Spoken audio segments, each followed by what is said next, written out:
বাংলাদেশের মলদ্বীপের ইন্ডিয়ান ওশানের দানব কয় আই তুমি বাঁচাও, কয় বাঁচাইবো জীবন কোনোদিন তুই সমুদ্রের নিচেই থাকবি, মলদ্বীপের মধ্যে আর উঠবি না, এদের কোনো মেয়ের রক্ত পান করবি না, শর্ত মানতে পারলে আমি তোরা ক্ষমা করে দিব, আমি তোরা মাফ করে দিব, তো অসুবিধা নাই।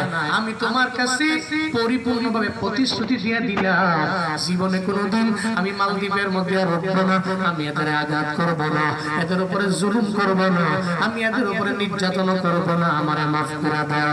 এবার আরব বণিক কয় যা যা তুই যে তুই ওয়াদা করলা প্রতিশ্রুতি দিয়ে দিলা, আমি তোরে ক্ষমা করে দিলাম, এখন এই সমুদ্রের নিচে চলে যাবে, জীবনে কোনোদিন মালদ্বীপের মধ্যে আসবে না, চিল্লায়া পড়ে যাবে কি মারহাবা। দানব চলে গেল, সমুদ্র তলু গহ্বরে চলে গেল। এবার উনি তো তিলাওয়াতের আওয়াজ দিতে লাগলেন, ঘরের মধ্যে উনি বসে রইলেন। যখন সকাল হয়ে গেল, মালদ্বীপের রাজা প্রজারা আয় না দেখি আরব বণিক বাইচা আছে না মরে গেছে। সব রাজারা প্রজারা যা দেখে রে ঘরের মধ্যে ওই আরব বণিকটা বেঁচে আছে, আর ওনার জবান থেকে তিলাওয়াতের আওয়াজ, তিলাওয়াতের আওয়াজ, চিল্লায়া পড়া যাবে কি সুবহানাল্লাহ।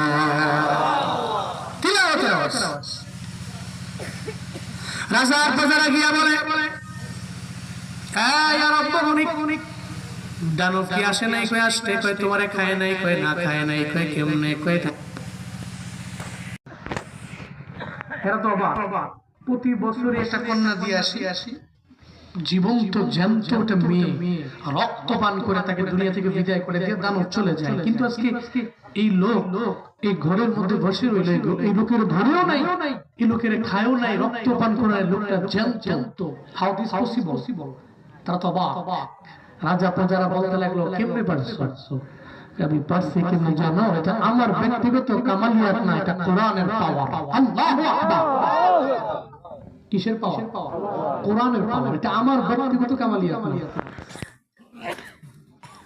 এবার বলতে লাগলো তোমাদের এই বড় বিপদ থেকে আমি বাঁচায়া দিলাম, বড় মুসিবত থেকে বাঁচায়া দিলাম, কোরআনের মাধ্যমে আমি বাঁচায়া দিলাম। আমি যে ধর্ম মানি, ওই যে শর্ত দিছিলাম জীবনে কোনোদিন এই দানব আর আসবে না, তোমাদের সমস্যার সমাধান আমি করে দিতে পারবো, শুধুমাত্র কেবলমাত্র আমার শর্ত একটা মানবা।